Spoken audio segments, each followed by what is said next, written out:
We interrupt our program to bring you this important message.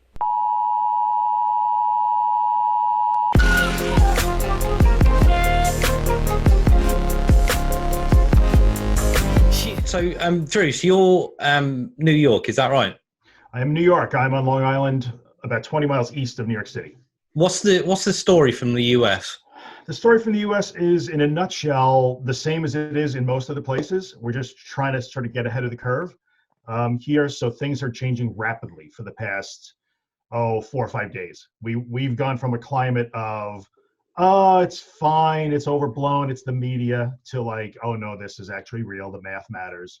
And so we are getting to that point where things are starting to get locked down, and many times voluntarily, so that's nice. People are doing it themselves. And the social distancing thing is starting to happen here. And of course, there's a huge amount of impact, so people are nervous about it.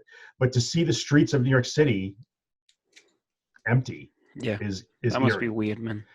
There've been a lot of people posting pictures of like Times Square, the crossroads of the world. There's always somebody in Times Square. Mm-hmm. I've never seen a picture of literally Times Square during a weekday with nobody in it, except like in a movie where they do it on purpose. So it's crazy. Yeah. I totally understand that, but I've been out this morning, right? And I actually posted a video just now on my social media because I'm actually pleasantly surprised and inspired. Yes, because I've been out and it's as busy as ever. The cars are on the roads. There's people going to work, and it may have a lot to do with the fact that in this country, kids are still going to school, and obviously that will make a huge difference with the economy. But are kids going to school, or are they in isolation in the US at the minute? No, there hasn't been a national mandate to close schools, but many universities voluntarily did that about 2 weeks ago because we're kind of in our spring break period. So some closed early before spring break, and many of them are going to online only for the rest of the semester, which here gets us into like end of May, early June. And our public schools, our K through 12, many of those schools are beginning to close for at least 2-week chunks at a time, and then reevaluate as it goes. I had a call from my daughter's school this morning saying that because it's the Easter holidays over here in a couple of weeks. Okay. They're now thinking about closing down. I asked her because my daughter's been off for a week. Okay. We've got a bit of a cold at home, so I don't know whether that's like, can I send her or not? So I've just kept her off. But I asked the secretary this morning, like, is there many people off school? And she said it's ridiculous. Like, they're just not turning up. I think a lot of people are taking their kids out of school even if the schools are open. So there seems to be a lot of leeway, and we're kind of getting the message now, like we sort of have to do this. This is a thing we have to do. I know that you guys have taken a different approach slightly in terms of official policy over there. Good old Boris. Yeah, I know it's been a little different. But the thing that I find really cool, if I can just, add another 30 seconds worth here, is the thing that I'm finding inspiring about this is people here are genuinely making sacrifice in the name of like addressing the math of epidemiology, which is just math. It's numbers. We can't really argue with them so much. And people are truly making sacrifices that are real for each other. And that's in a way somewhat inspiring. And I'm starting, whether you are out and doing the basics, grocery shopping, and things like that, people appear to be a little nicer to each other. We have incidents where tempers are flaring and bad things are happening, but people are starting to pull together, which is amazing. It's great. Help me out here, Billy, because I don't watch the news and I didn't watch the thing with Boris. I've only just turned it off. So help me out here. What was the general feeling of that? Because again, I'm hearing from sort of third parties and their experience and their stories, and I'm sure we'll talk about the perspective side of it in just a second. But what's your general feeling from what Boris said yesterday, and how are you feeling generally? I think the message that the government is sending it's just hazy. Like they're saying that people shouldn't be going to restaurants and bars and socializing and stuff, but they're not saying that we have to close these places down. There's been a lot of talk about that. Same with the schools, like saying the kids aren't so susceptible to catching it, and if they do, that it's not that bad. But like their parents still have to take them to schools and gather outside, and it's like if we're banning gatherings of more than 100 people, like how many people are going to school? How many parents are there in the morning? So it's, I don't know, conflicting. That's what I get. How often are you watching the news? How many hours in a day? 24. A lot. I get up in the morning. I just have like Good Morning Britain on. They're constantly talking about it. And then I usually put Sky News on while I'm sitting here working. It's on in the background. It's not good. How's it make you feel? Not too bad. It's not too bad. I'm not used to it now. It does get a bit overwhelming sometimes. Like, especially because I'm working on the computer, like I'll jump on social media. I've got the news in the background telling me all about it. I'll jump on Facebook to post something and it's just, way. Because I tell you what, Guy, I want to get your spin on this because I want to talk about perspective. If you control perspective, you control how you feel.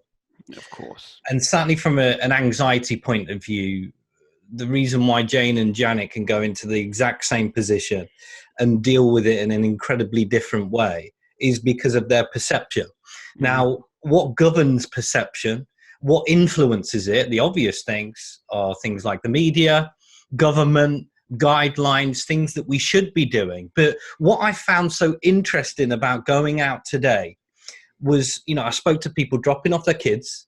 I spoke to people at the gym. I spoke to people at the shop, including elderly people going out and getting the shopping as normal. Mm-hmm. And I tell you what, guys, it was almost like there's two groups of people. There's one group of people who are confidently trying to go out and live their lives as they always would. Mm-hmm. Then there's this group of people who look grey. They look ill. They look fearful. They look anxious. They look depressed. And I get that because, as we all know, these things on a mental and physical basis will make us ill. And it's perspective governing that. Now, the interesting thing here, certainly from what you watched with Boris and the news and the media and things like that, with it being so hazy, what sort of perspective should people be living by? Because that's the sort of question mark here, isn't it? You make your own mind up. That's exactly it, Billy. So what I ask as a question is the only thing that matters is how we feel. I know that can sound a little bit loose, but generally in life, we make decisions based on how we feel. If you're feeling grey and anxious and depressed, and you fit part of that group, and that group, what are they doing is they're watching media a lot. They're being governed by certain sources of information, bottlenecked information in regards to social media and media in general. If you're feeling like that, is that the direction you should be going? And let's, Billy, how are you feeling generally? I'm okay. I'm not too bad with it at all. Like, I always feel like I've got a cold anyway, so it makes no fucking difference to me. I don't give a shit. Like, I'm not putting myself in any different situation now. Like, if I go to my local shop, it's because I need to go to my local shop, and I'll buy what I need, not what I think I might need if the apocalypse comes. It's just all systems as normal. Right. It's just that there's a different story being told. Not letting the what ifs govern you as much and trying to predict the future that we're never going to know, whether it's coming from government experts or anybody else. Drew, how are you feeling? I think we might be at odds here. This, to me, This is not an anxiety, how you feel perception problem. This is math. It's actually math. So I am in complete disagreement with the idea that, sure, just go live your lives, be brave, don't be gray.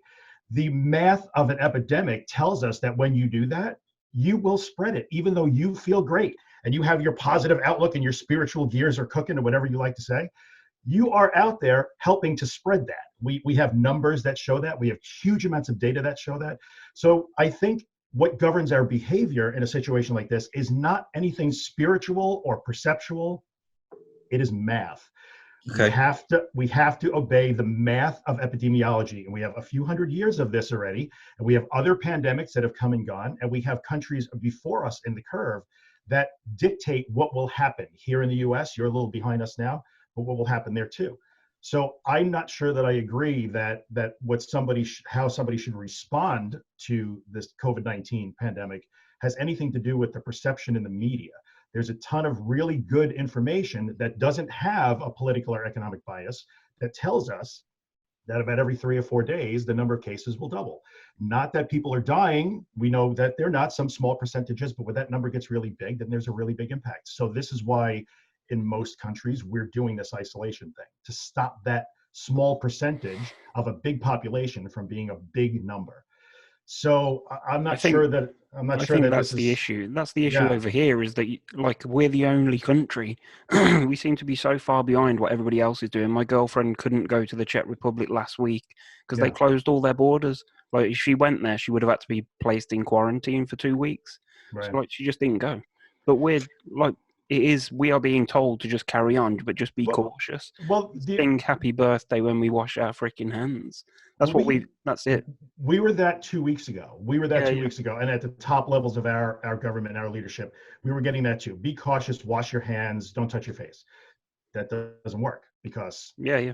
we know that people that are asymptomatic spread this, right? So that's just we're just at that point. Those are political and economic motives behind some of that stuff, and I don't want to talk about that. But I think in the end, what I understand what your government is saying, their epidemiological explanation, they're trying to leverage something called herd immunity. Yeah. I understand what they're doing to a certain extent. A lot of people are disagreeing with it, but anyway, to bring it back to the point, I'm not sure that people's reaction in terms of their behavior and their lifestyle right now, we can talk about mentally how you react, I'm with that, but I'm not sure that anything, that anxiety or spirituality or mental health governs your physical response to this, what you do. Well, above and beyond anything else, what Right. fascinates me the most is individual perspectives and how we choose to actually look at things and see things. And it fascinates me the Right. different perspectives of this. And I think it's fantastic the perspective that you've got. Based on the math and the science, and the last thing that I'd want to put out as a message is an idea that you bury your head. Mhm. And that if we just think happy thoughts and we high five each other That's and a say, bad hey, message. this epidemic, this pandemic, or whatever you Right. want to call it, isn't happening. Right. However, what I will always promote, and the reason I'm so strong about and passionate about the message from a belief point of view, some people call it belief, some people call it hope, some people call it a bit more spirituality. You call it what you like, but generally, the reason why I'm so passionate about it is because I've been that person who would be grey. I've been the person who would be very much overcome with physical symptoms. I went to the gym not too long back, a couple of weeks ago when coronavirus started kicking off. Yeah. I went for a swim, and the same day, I felt my throat, and there were symptoms and these things. And, I would have jumped onto Dr. Google, Right. jumped onto coronavirus, all over it, searching the symptoms. And I have absolutely no doubt that if I didn't think the way that I think today, which is based on what I'm talking to you about, I would be bedbound. Right. With symptoms, with things connected to coronavirus, throat, all the symptoms in relation to that. So do you know what you said, Drew, is fascinating, because I think it would be ridiculously stupid to ignore the fact that we're dealing with something very, very real here, and we need to certainly protect the vulnerable people. But collectively, even the less vulnerable people, the people that I went out and spoke to today, younger people, people who are looking unhealthy. Yep. The point being there, Drew, is that with a different perspective, what's your thoughts about, with a shift in perspective, you can feel physically different? Yeah, well, we can feel physically different based on the way we think. There's certainly nothing wrong with that. I don't disagree with that at all. I'd be with you on that for sure. And I think the fact that you were able to catch, like, let me not immerse myself in Dr. Google and jump under the covers is exactly the kind of thing we should be talking about. I agree with that 100%. We can choose how we react to this mentally and emotionally for sure. But the only point that I was trying to make is that our mental and emotional state does not take precedence over the actual behavior we need to engage in to address the problem. I would agree with that. Yeah, right. Definitely. So I would say, don't go gray. Don't immerse yourself in Dr. Google. Don't allow those thoughts and beliefs to overcome you. There are tools that we know you can use to help do that. And clearly you have been through those and you know them, but you're going to have to do it at home right now. You're not proving anything to the world by going out and mixing. I actually believe that it's a significant part of the problem. I'm sorry. What do you think? The way you described it, in regards to the overall problem, and it's the problem's out there, and then you've got the reaction, and then you've got the solution. Right. I actually think in regards to the actual problem itself, this is actually part of it. The way information is put out, the way ideas and beliefs spread, just like the actual pandemic itself. I believe a big part of the actual war that we're fighting is out there on a scientific basis, that the pandemic is out there, but the real war is in here. For a lot of us, the real war is in relation to fear and how we're choosing to see things. And like I said, I'll go back to my own example. Right. I absolutely fundamentally believe that if I was losing that war with fear, the one that's going on in my head, then I would be bedbound and suffering with coronavirus, or certainly something that I would believe in relation to that. Right. So I actually think it's part of the problem. And it's how, as much as anything else, with information, how bottlenecked it is. I mean, do you guys remember swine flu? I think it's 2009. Do you remember it? I do. Yeah, I remember that. I had it. SARS in 2002, 2003. There have been a few of these. Yeah. Yeah. Right. What do you see as the major differences? R0, Any difference? 2.1 to 3.1 new infections from every one infection. That's the difference. The difference is that this one has a higher mortality rate and a higher spread rate. And so those are real things that are happening in the world.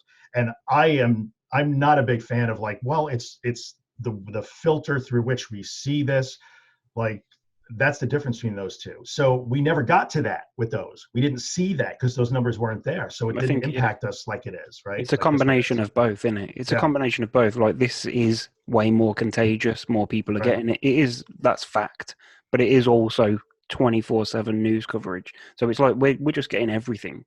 It's not like the others, because maybe they weren't so powerful, so contagious. But like, so when you say that's fact, Billy, where did you get that fact from? Which fact? That it's more contagious? Mm-hmm. Well, the fact that I'm looking right now at a map of the world and I can see so many freaking cases everywhere.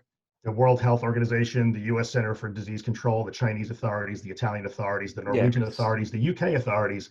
Like, we have a lot of different, and by the way, I'm not trying to paint a doomsday picture. This doesn't make it any worse. It's because it's really not. This is not the zombie apocalypse, but that's where those numbers come from. You don't get your numbers from CNN or Sky News. You get your numbers from those agencies, and you look for a consensus across multiple political ideologies that should not be conspiring with each other.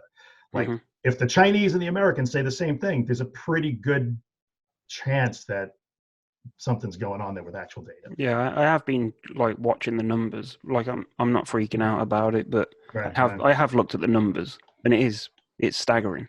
The rate that it's gone. Yeah. And like, that's what frustrates me so much about like my perspective being from the UK. The fact that we seem to be so far behind, and with the herd mentality bullshit. But I think we have the ability, back to the topic that the three of us are always addressing, which is mental health and anxiety and those sort of things.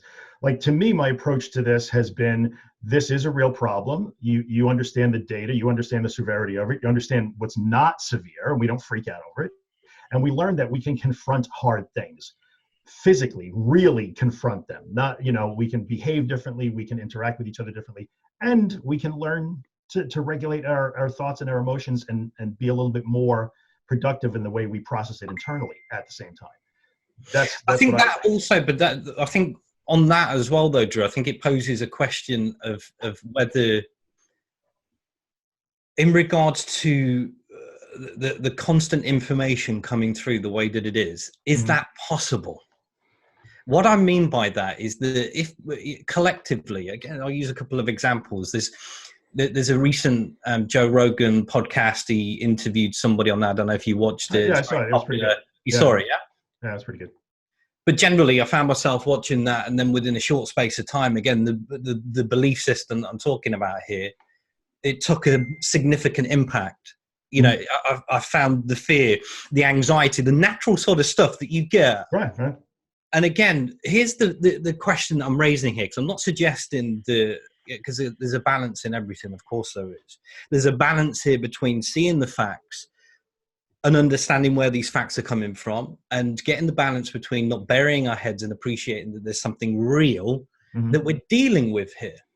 Right. But even with the Joe Rogan podcast, for example, the sort of belief system I'm talking about here is if we are collectively, and I think it's had, what is it, 5-6 million views now in a couple of days, something like that, maybe even Is this more the one now. with I don't know. the one with the disease? The disease. Yeah, he had an Yeah. infectious disease specialist. I checked it yesterday. It was 18 million views. 18 million now. Crap, So that's a lot. wow. So it's Yeah. doubled in it. So let's say, so that's 18 million. His belief most viewed video on YouTube, I think it was. Okay. Wow. Okay. That's a myth. So 18 million views. Let's keep it simple. Let's say 18 million people. I'm sure some people have watched it more than once, so it's probably not entirely accurate, but that's going to keep going up. Right. 18 million people have watched that video. Yeah. And have, if they experience the normal emotions connected to that, anxiety would be hitting, fear would be hitting. The question that I'm posing here as something to also factor in, which I don't think a lot of people are, is what is that doing for you? So it's not a case of this isn't happening. It's not a case that we're trying to bury our heads in the sand. What I'm suggesting here, and what I'm asking you guys, is what it's doing for you. What is it doing for you? What is it doing for us collectively? The people who are looking ill, looking stressed, looking fearful, and we know these things can break down our immune system as well. We're not denying that, right? The stress, anxiety, fear, these things break our immune systems down. You know, the mind and body are intrinsically connected. That's what happens. And that's the point I'm trying to make here is if our immune system's not only being attacked by what it is that's actually happening, and it's actually being attacked with what it is that we actually believe and the information that we're actually taking in. And I spoke to you not long ago, Billy, about the state of theta as well, right? In regards to picking up the mobile phone just before you go to sleep and in the morning, you're in a state of theta, which is an incredibly powerful subconscious mindset to be in, and you don't even realize it, but fear is consistently rattling around in your head. You got the news on, it's consistently there. All this sort of stuff is having an impact on our immunity. And that's what I'm saying here in regards to a balance here. I'm asking people, finding out the facts, getting the news, getting this bottlenecked viewpoint. What is it actually doing for you? That's an excellent question. I mean, what I've been trying to tell people is like, you can know everything that you really need to know from a practical standpoint about this problem in less than an hour a day right now. Like, I really believe that. So just immersing yourself in it all day long is a form of reassurance seeking, and there'll never be enough. You'll never get enough reassurance. So it just fuels the beast. And it's, I would agree with you, Carl. It plays right into the hand of the bad guy that we're trying to avoid, which is, bad mental health, anxiety, fear, that sort of stuff.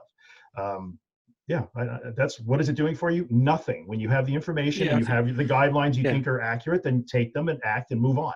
I think if you also need to use common sense. Like, I've got the news on, but I'm not freaking out about it. Like, this is, so your point is valid, but for me personally, like, I'm watching the news and it's not freaking me out. I'm using common sense. I know what I need to do. I'm not going to go and sit in a crowded friggin' whatever, so it's just, I don't know. That's different from the person who is saying they can't stop. I'm scrolling Facebook all day. I'm scrolling Twitter all day. I have the news on. I'm surfing the channels. Like, well, that's not productive. You're clearly not doing that, which is good. But for people that are, I don't think it's not serving them at all. I think that's the difference. Like, I'm not looking for answers. I've just got something on in the background. That's my point. I'm not searching. What is that the way you would normally work anyway? If there was no pandemic? Exactly. Maybe the difference. So.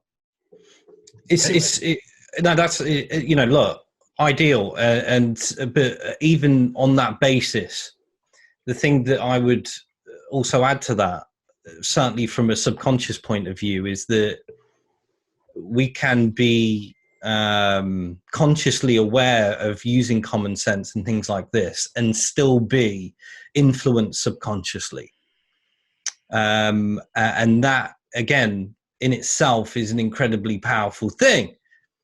And these are the reasons, again, why, from a personal perspective, You know, I don't choose to watch the news. Mhm. Haven't done for a long time. There's fear behind that. What are the usual fears? That I'm an ignorant fool, that people are going to think that I'm ignorant, that in the eyes of others, oh, you don't watch the news. Yeah, that's a big part of it, isn't it? Or the fact that this fear of missing out. But I've got to tell you guys, You're not missing out on anything. Trust me. listen, I've got to tell Never you, good news. in the last few years that I've not watched the news, I feel so much better for it. And is that because I'm weak? Is it because I'm, is it because if I watch the news, I can't take it? No, you can't avoid the news. I don't have normal TV either, but I watch YouTube quite a bit. And whether you like it or not, headline news is constantly in your face. I didn't even ask for it the other day, and it come up on my mobile phone, updates about coronavirus. You can't get away from it, so it's always there. But then again, it comes to this choice thing, doesn't it? And what's interesting about what you said, Billy, is do you feel like it is and has been your choice to just have the news on? So I think Drew just said there, this is something that you would do anyway. So Yeah, I'm not doing. Like why I said, do you have the news on generally? just someone here, innit? Someone to listen to. Background I spend 90% of my day on my friggin' own. That's it. Okay. So is this something that you've done for a while? Yeah, I like watching the news. God, how sad. What do you get out of it? Information, input. I don't know, nothing particularly, man. It's just that does what for you? Because this is what I'm saying. Like, I'm not saying that by watching the news or not watching the news, that it's either right or wrong. Mm-hmm. What I'm doing is I speak to so many people on a daily basis, guys, who say, I've got the news on all the time. I watch it all the time. And these are the same people who are looking grey, who are dealing with anxiety. Do I look grey? I've put extra colour Poor back. Billy. Me. This is the same people who are feeling anxious, feeling fearful, feeling worried, and having their immune systems attacked. And I just, it's just asking the question, what is it actually doing for you? Because it's almost like we feel like we have to do these things, and we don't really think about it, but we just do it. I enjoy it. Like, Yeah. it's a choice. It's a choice of mine to sit and put the news on. I don't do it every day. Some days I listen to What music. is it that you enjoy? Just listening to what's going on. And whether what's it's good news or bad news, I'm listening. So it's not like I'm biased towards listening to when some shit's kicking off. Like if it's a royal wedding, whack the old news on. Makes no difference to me. Do you watch the news often, Drew? I don't have regular TV either. I rarely, if ever, watch the news. But some people listen to podcasts all day. Some people listen to music all day. Some people just like to have the background sound, I guess. That's what it is with me. Yeah, I think, but some people, I think it's a good question. The question you're asking is good. What is it doing for you is a really valuable question to ask. Yeah. Especially right now for people who are getting racked by the anxiety over this and they feel trapped by it. Like, what is this information doing for you? Is it helping you or serving you in some way? I contend that it might not be, but that's an individual call. If you're feeling trapped by the information, it's everywhere. I can't. Yeah. If it's conflicting information, like, that's especially not good.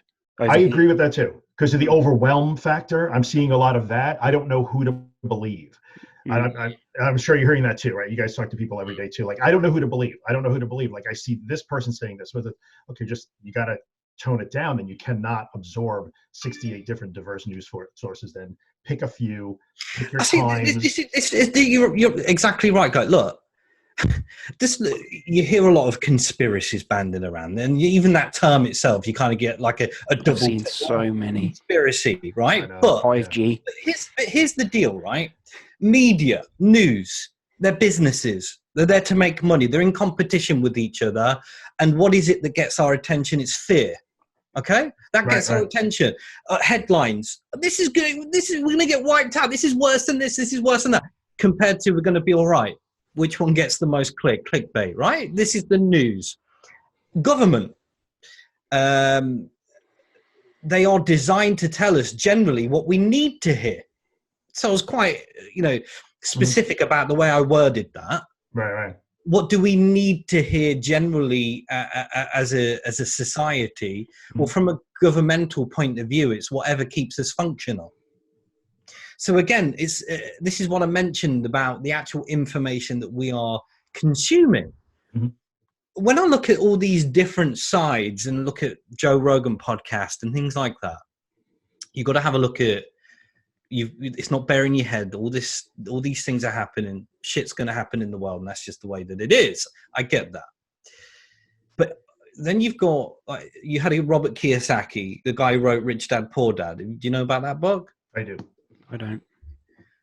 It's a great book. One of my favorites. A highly respected guy, certainly in the world of money. And recently on his social media, he posted that all of this is smelling very fishy.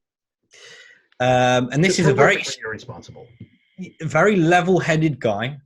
Yeah, but that's still irresponsible. I don't care how level he is. So he's posting on his social media to his audience that this is fishy. That message says, don't believe that it's a real thing. Go out to a bar. And so you know what I say to him? Read. I'm sorry you wrote a big book that people love and they idolize you because of money, but that is irresponsible. I have no respect for that, frankly. What is it that makes you angry about that particularly? It is because you can believe anything you want. So if he wants to believe that there's some vast world conspiracy to like do this and make up something for some unknown reason, because, you know, depressing the world economy is really advantageous to somebody, which is patently absurd. You seem to you understand money. That's nobody. Poor people are not worth it to rich people. So if we have no money because the economy is depressed, anyway, I'm not going to go into the conspiracy thing, but you can believe whatever you want. And 9 times out of 10, what you believe is of no bearing to me. Have at it, knock yourself out. I try.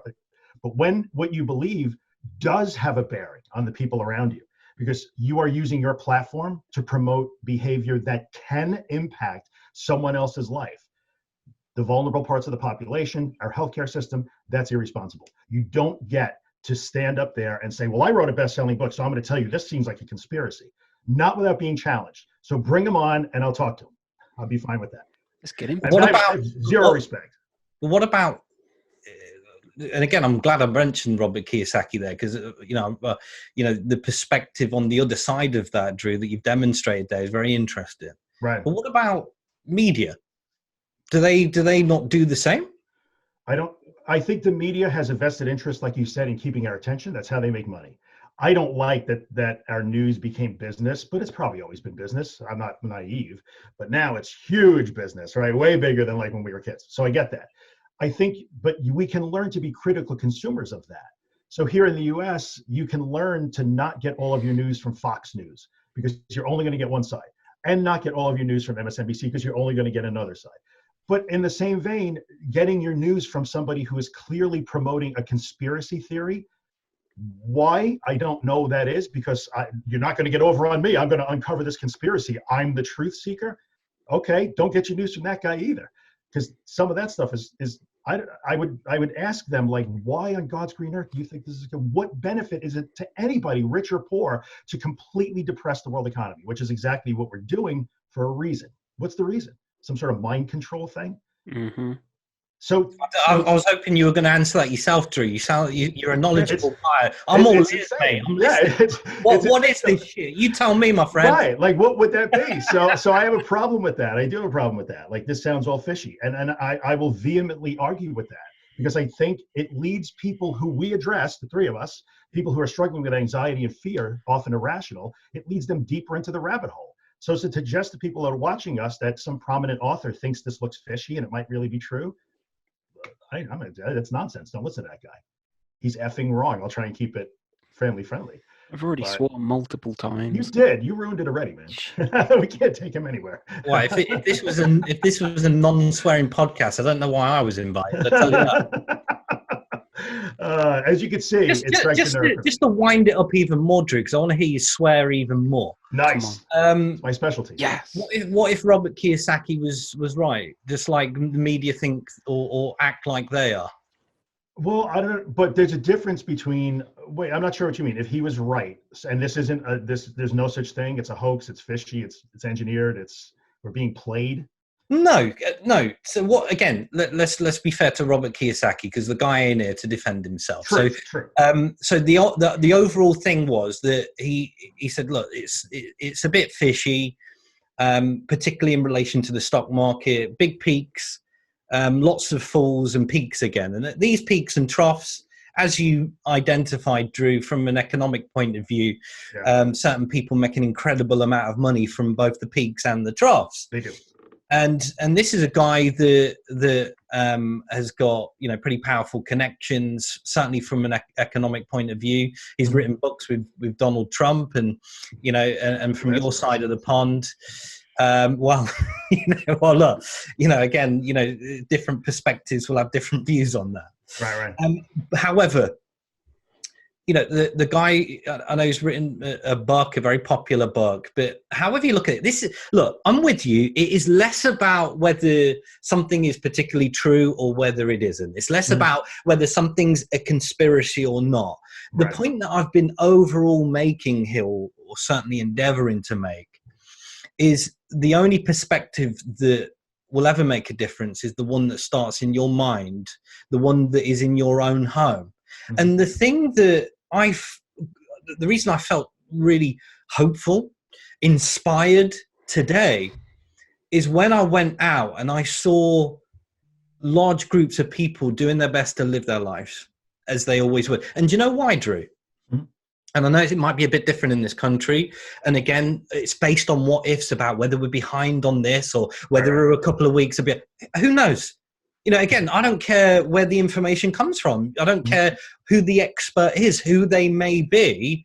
The reason I don't is because if you find me the person that's got the crystal ball, who's accurately predicted the future 100%, then I'll listen to them. But that's never, ever happened.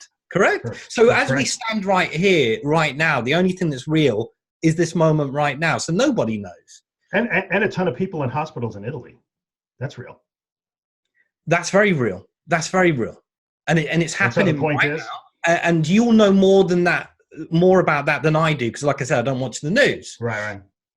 Now, the thing that I'm open to, and I'm always open to, because I'll take responsibility for all my actions, is somebody well within their rights to say to me, well, if you're not watching the news, you know, how can you have a viewpoint? Well, I can have a viewpoint because I like to see things as much for what's going on, and I like to speak to people because you always get the information. It might be filtered, but you always get it.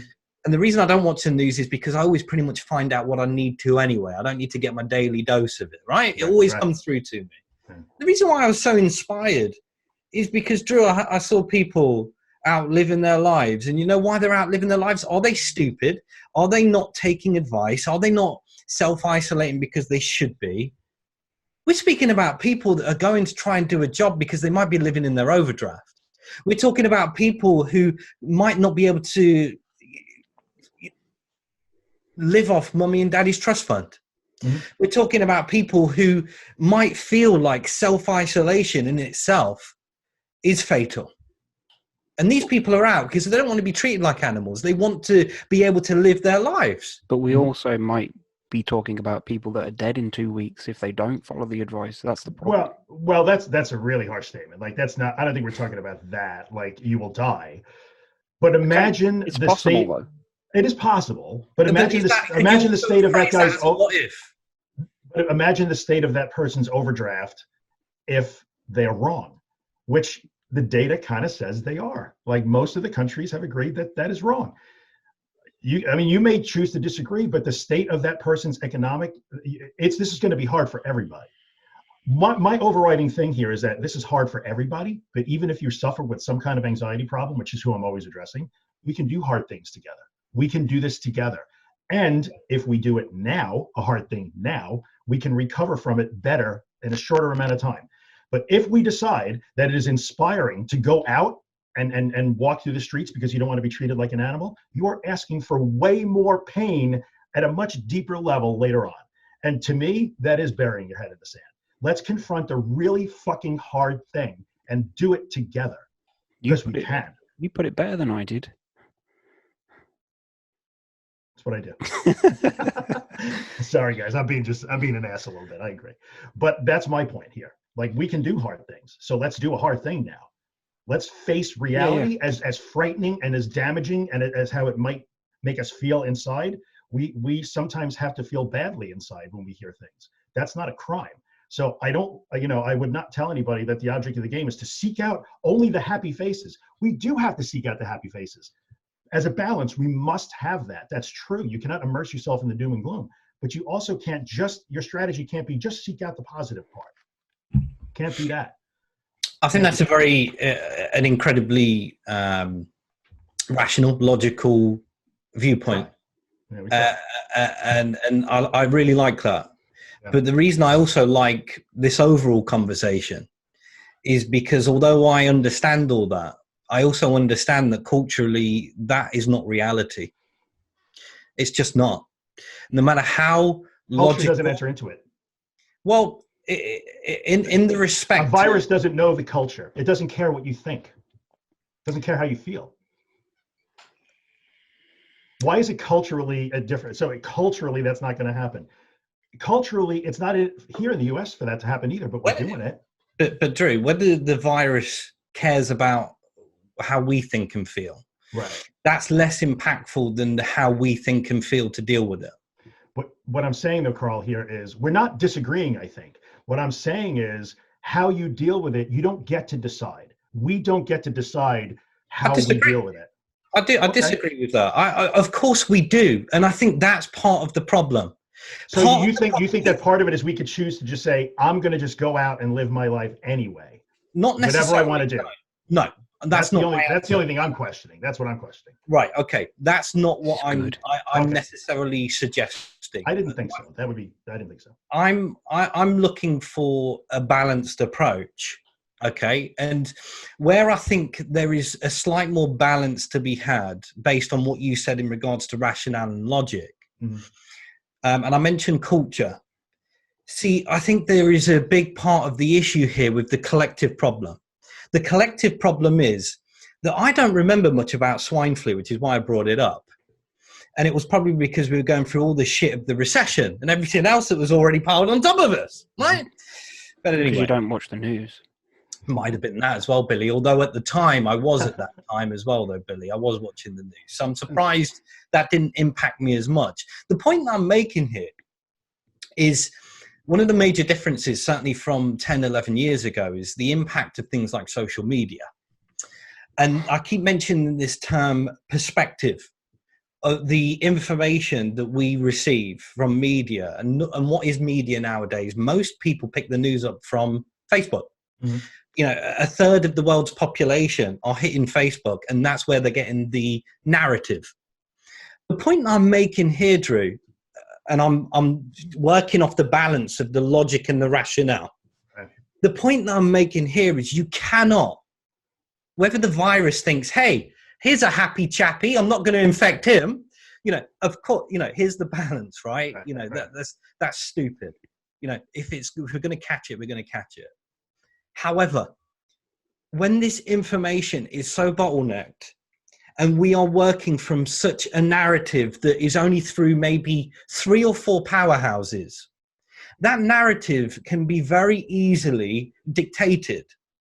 And perceptions become very, very powerful when there's a collective. And this is what I believe is part of the problem, and actually what I think is the major difference now between things like swine flu and it's misinformation as much as anything else. I really do believe, like I've said from the start here, the balance here and what people should also be considering, apart from the logic and the rationale, is you should not be excluding your perspective and the belief system that you've got as part of this to deal with it. Yeah, I would agree with that 100%. Totally. That's what I said. I didn't think we disagreed as much as maybe we thought we did. It's very fair. It was just my comment about dying. That was triggered the whole damn. What it is, Drew, it's Billy, isn't it? Billy's the problem here. Clearly, I'm just sitting here quiet. I think I said about 3 words. Clearly, the problem. He's the troublemaker, isn't he? He's the troublemaker. He's always yeah. No, I agree with that. You have to be willing to understand like the lens that you're looking through. We all have our lens, and it's influencing how we digest all this information. I agree with that 100%. I do. You have to be willing to own that and understand how it's informing your decisions, and either respect it or reject parts of it. So, boost some of it, reject some of it. I agree. I agree with you 100%. So here's the interesting thing for me then, Drew. Yeah. With the perspective that you took or do naturally take, and I've, like I said to you, it's always fascinated me, everybody's different perspectives.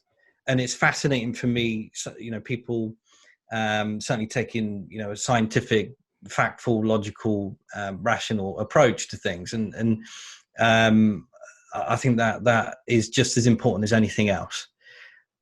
With that said, where do you think belief does fit into this? I think, to me, belief is incredibly important in this. So I think we're definitely on the same page there.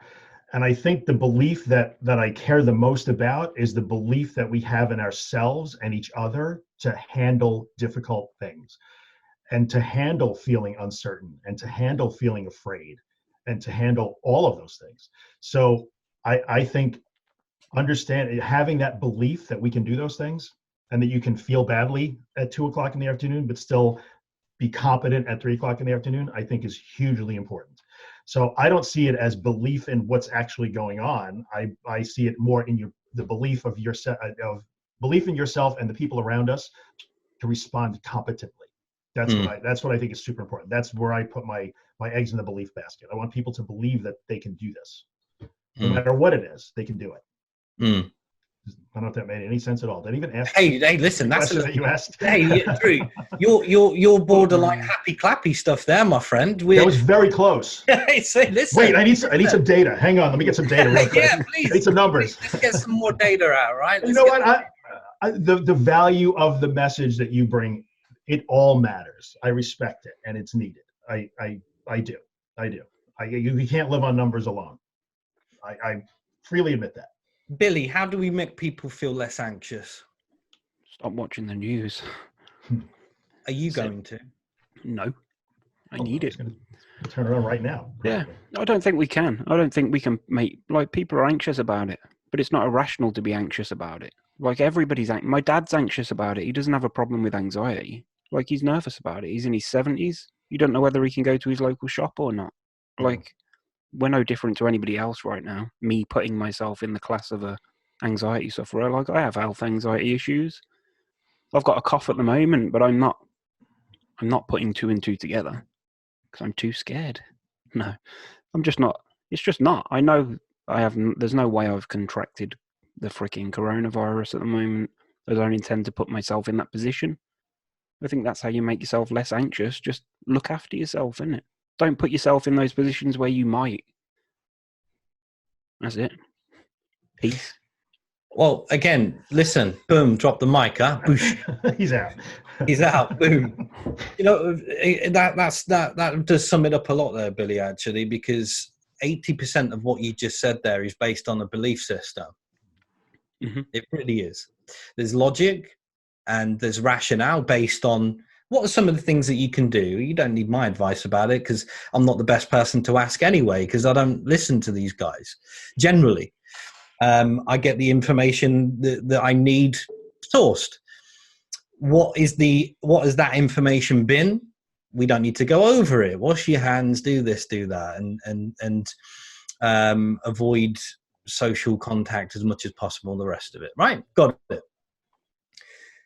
So there was 20% of that. And then 80% of what you just said there, Billy, is very much based on a belief system. Because do you see, as much as anything else, if you're dealing with anxiety, high anxiety, health anxiety, any form of anxiety, whether you're dealing with that or not, collectively, this is what I'm talking about, the people that I've been speaking to.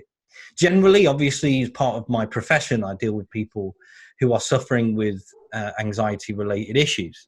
But collectively, the thing that I'm highlighting here and wanted to highlight is how much fear permeates the general person, and how it isn't just about the general anxiety sufferer. This goes way beyond that. This goes to definitely what can govern people generally. What is it that governs people? What is it that gets them doing anything? What is it that gets you out of bed in the morning? What is it that gets you going to a job? as soon as we start to realize that we are governed more by fear than anything else, we can start to take more control of our lives. And it starts at home and it starts collectively. I do have a point though. If we don't have any fear about it and we all do just carry on and go shopping and go cinema and shit, then Yeah, but it's going to escalate the problem. That was the 20% of logic that you said as well, though, Billy. The 20% of logic that you said is that we are dealing with something here and it needs to be dealt with. That's logical. And that's what Drew has been saying. That's logical. That's rational. And that we none of us can deny that. But we really do have to get so much more of a gauge collectively of how fear governs us and what it's actually doing for us and to us. And that's the overall point that I've been making here. And I actually really do believe, above and beyond a lot of the logic and rationale, so much of that is related to the overall problem. That it isn't just about anxiety sufferers, it's about fear and how it permeates and what it actually does to us, and how that affects our immune system, how that affects us physically, how it affects us mentally. And that we have to balance the logic here, because as Drew pointed out, we can believe what we like. If I start telling you that I've just seen a pig fly over in the window, then I expect a call pretty soon from a guy with a jacket, right? It doesn't work like that. Yeah. But it really does pay to understand what it is that's really one of the driving forces behind the overall quality of our lives. I would add to that for the people that we are addressing, and you're right, this goes way beyond people with anxiety problems or anxiety disorders, and it goes beyond the current situation. This is just life in general. Like before this and after this, fear is pervasive, for sure. I agree 100% with you. The people I think that we are addressing on a regular basis, fear is always going to be there. And I think right now people are going to be more fearful. And like Billy said, that's to be expected. The issue that I always find is being afraid of being afraid. So I'm afraid, I don't want to be afraid. I need to get rid of this being afraid.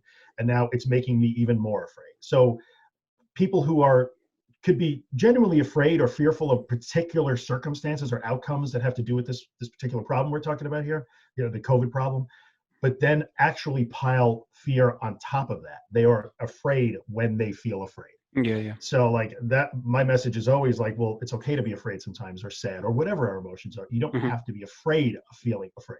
That makes it even worse. So first you got to get past that level, and then we can talk about like maybe processing fear in a more healthy way overall.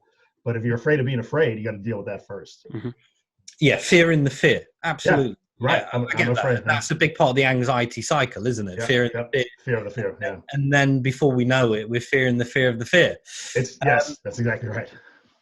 But absolutely. And fully appreciate how these cycles work. And at times like this, with what's going on, it is affecting us generally, like you mentioned, whether we're dealing with anxiety or not, it's going to be affecting people generally, isn't it? It is, yeah. But the thing that connects the dots here, and the thing that we tend to dismiss a lot when it comes to bottlenecked information and facts and logic and rationale, is where confidence fits in all of this. I'm always trying to strike this balance as a coach, as an author, I hate the term, but I'm classed as a life coach, if you like. I'm always mindful. Don't tell Drew that. Oh, please. please. You don't seem happy about it, Carl. I'll tell you that. Listen, life coach. I mean, look. Again, terminology-wise, not happy with that. Yeah, you don't look happy. Yeah. Collectively. Anyway, you were saying. Collectively. Yeah. I mean, what is a life coach? Well, coaching somebody on how to live. I mean, come on. This is why I've got question marks over it. However, I'm always looking to strike this balance between how we started out, happy, clappy. If we just think positively, then everything's just going to be a-okay. Right. There's got to be a balance here. And where the dots are connected and what people tend to forget is linked with confidence. And competence.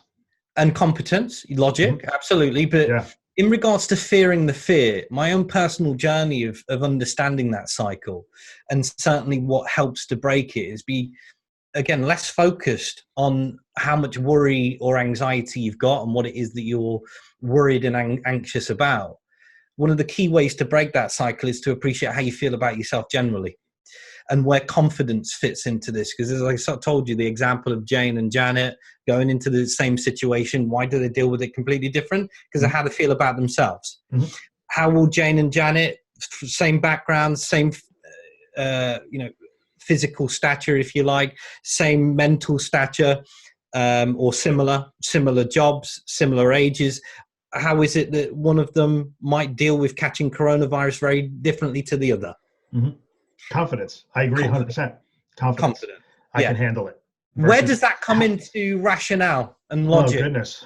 That's a huge, we could talk about that for days, probably. That's the $1 million question. I think you might agree with that. Like, I've got to pick my missus up at 6. Before millions of days? No problem. But I think that's a $1 million question in the topic that the three of us discuss online all the time. Like, what makes somebody, because that lack of confidence informs all the decisions that you make. If it starts with, there's no way I'm going to be able to do this. How am I going to handle this? The world is happening to me and I have no control over it. It puts somebody definitely at a disadvantage, especially in a situation like this. So where does that confidence? Why is one person more confident than another? Oh, geez, I wish I knew. I would sell it. Where do facts fit into that? Wait. Why am I so confident about this, but I'm not so confident about my other shit then? Perception. Confident in what, though? What are you confident about? That it isn't going to happen, or that when the worst happens, you can handle it? Yeah, Different types of confidence. I'll be fine. Like, I'll get over it. Work it out. Yeah. Perception, Billy. Perception. And that, I'm an exception to the rule. That's a key reason as to why, again, yes, you might be dealing with things very differently, because again, it's down to perception and understanding. You might be getting more of a hold of how fear and what it's been doing to you in the past, and how it might have been shafting you up the arse without you even knowing. I would have felt that. You have, haven't you? Probably. Take that into context. We'll save that for when we finish. I'm sorry. I know that we're trying to be all serious here, but I'm sorry. That's going to leave a mark. Listen, you've felt sit down for a week. You've felt the full force of anxiety, right? Oh yeah. That's what I'm talking about. Yeah, that's the shafting. So it may well be. Have you ever thought that at times like this, you are actually a bit fucked off about it? Which bit? The bit on relation to how terrified you might have been about coronavirus and getting it. I don't know. What? I don't understand. What's meaning the question? Like, sometimes I talk about that point that you reach where you're just fed up of feeling the way you feel. Absolutely. Yeah.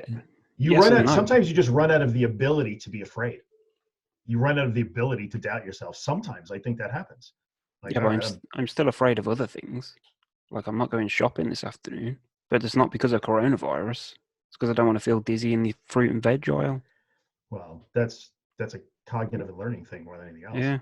Yeah. You've learned to be afraid. It's just weird that I guess it's a difference between health anxiety and panic disorder, isn't it? Like, my health anxiety, maybe I'm on a good Here's one for you, Billy. Here's one for you. There's no difference in it whatsoever. It's the same thing. And if you start to deal with it in the same way, then you'll start to get the same results. Mm. Yeah, not asked. That's what I need to. Yeah. It all comes back to what we've been talking about. You can call it whatever you like. Let's call it anxiety. Let's call it a symptom. Let's call it worry. It's fear. It's fear. Fear is the thing that governs our lives. And whether it's about coronavirus or getting dizzy in a supermarket, if you start dealing with that in the same sort of mindset, you might find that you start getting similar results.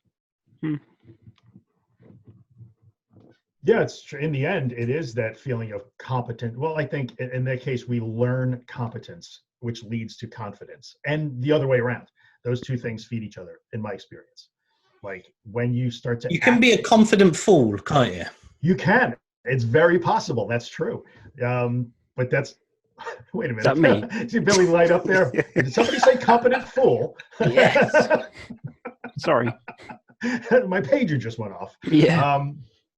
Yeah, but I think they do get intertwined together. And facing situations like this and coming out okay on the other side, regardless of the outcome, whether you got ill or didn't get ill or somebody got ill or you you had financial troubles.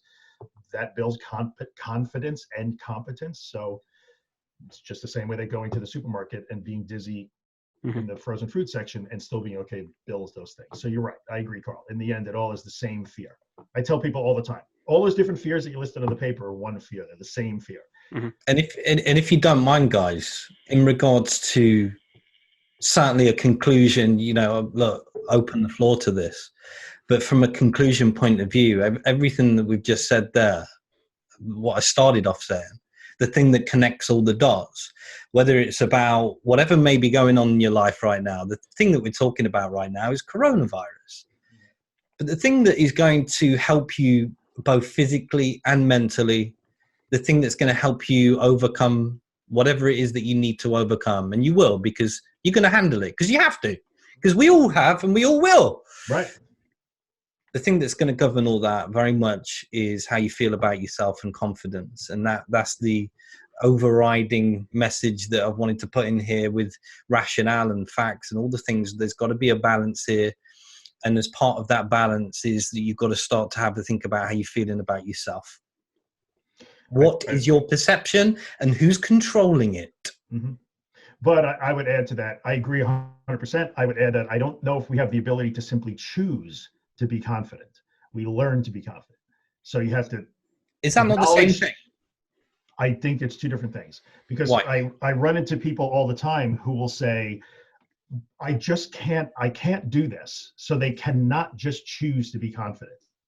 So when we say to them, you must learn to be confident by doing this thing that you are not confident in doing, and you get a positive outcome, then you build that little bit more confidence that adds to the pile, and competence at the same time. So I think people get stuck sometimes because they feel like, I don't know, I'm just not as confident in you. I can't do that. They think they can turn it on. Oh, I could just feel better about myself and I will. I don't think it works that way. To a certain extent, it can. You can reject the negative self-talk, I think, and do your best to try and walk away from that and manage that a little bit better. But until you actually teach yourself to be confident, I don't know if you've truly gained confidence. It's a fragile confidence without action. And unfortunately, right now, the only action is just deal with what comes up in this COVID-19 situation. I think what's interesting about what you just said there, Drew, is your point about confidence and competence. Mm-hmm. See, I frame confidence as a skill, just like you're saying. So a lot of us believe that you're either born with confidence or you're not. That's bullshit. I don't think that's true. It's not true, because like any other skill, it's something that you're either getting better at or you're getting worse at it. I agree. The reason, though, why I think that it's not necessarily a question of whether the story that you're telling yourself is the thing limiting you. All it really comes down to is, again, balancing that confidence and competence. If I said that I'm going to pick up a tennis racket and then give Federer a good game next week, then I might as well keep telling you about these pigs that are flying, right? So this is where the competence comes in. Right. But in regards to actual confidence itself, this is just where realism comes into play. But this is what I've been saying all along about the information and the story that we feed ourselves. That is such an influencing factor in the story that we tell ourselves that is the overriding impact into how we feel and how good we might be at doing things, if we were to just even give ourselves an opportunity to try. Yeah, I agree. Like, that's the starting point of all of it. If you're telling yourself the wrong story, you're never going to take the action you need to learn that skill of confidence. I agree 100%. 100%. Billy, you feeling confident, my friend? I'm feeling competent. What? Which means I'll give it a go. Going off the rails. Clearly going off the rails here. Competent. I like that. Competence. It means you will try and you will eventually get better at it, and in time your confidence will grow at the same time. Surely. Competence, maybe, like, I don't necessarily view competence to me as like, well, I can achieve a desired outcome. Outcome that I can influence in some way. So we are all competent because we can all at least attempt to do something, but we're not all confident until we become competent. If you notice, guys, I like my spanners. I'm going to throw another little spanner in for you here, right? It might last under the 5 minutes. I love this. Right? Hair for the spanner. Here's a little spanner for you. Have you heard of a guy called Dan Pena? Don't know the name. Sorry. No. So he's a guy. He's a multi-billionaire, but now he's a coach. He's an American guy, but he lives in a castle in Scotland. I just found him. That's fascinating. Yeah? Yeah. Cool. Right, this guy. See, this is where this spanner comes into play as well, though, guys, and it's the spanner that I kept talking about. See, that guy, here's the overriding question that I've been asking, but I'm going to be a bit more fucking direct with it. Oof. Boom! I'm not dropping the mic yet, Billy. I already did. What comes first? It's a bit like chicken and egg. When I'm going to come back to Dan Pena in just a second, but when Usain Bolt's standing on the line at the 100-meter race, and he's looking down at the end of the race, you see his eyes looking down, visualizing, and that guy's won the race before the gun's even gone off. Mm-hmm. What comes first? Is it the fact that he's won it, or is it the fact that he's believed that he can win it? You think you become the fastest man on the planet if you don't believe it? That's the question I've been posing all along here. The reason why I brought up Dan Pena is because that guy will sit in front of you and he will say, he calls people CUNTs a lot as well. I was going to actually say it then, but I won't shoot. This is the first thing we've done here. We're not doing that, right? That's a no-no. That just encourages me even more, Billy. Right. Don't tell him not to do it. He's going to do it, man. No. We have a high ratio of female viewers. Okay. Obviously. Okay, I'm with you. Hey, listen, how polite was I, Drew, and just doing what I just did? Normally, I would just cut straight out with it, but I'm being respectful, right? Super impressed. This guy says it all the time. I love it. I don't mind it as a term at all. I don't mind swearing as you can gather. But why have I brought him up? Because he will sit in front of you and he'll say, I'm special. And I change people's lives. And I do special things. And I can do things that you can't do. Mm-hmm. And he sits there and he'll tell you. And like a lot of people would do that. Again, there's this balance between pigs flying, picking up a tennis racket, and giving Federer a good go. But you've got to ask yourself a question, and let's keep this relevant to viruses and coronavirus. You've got to ask yourself the question, like you just did there, Billy.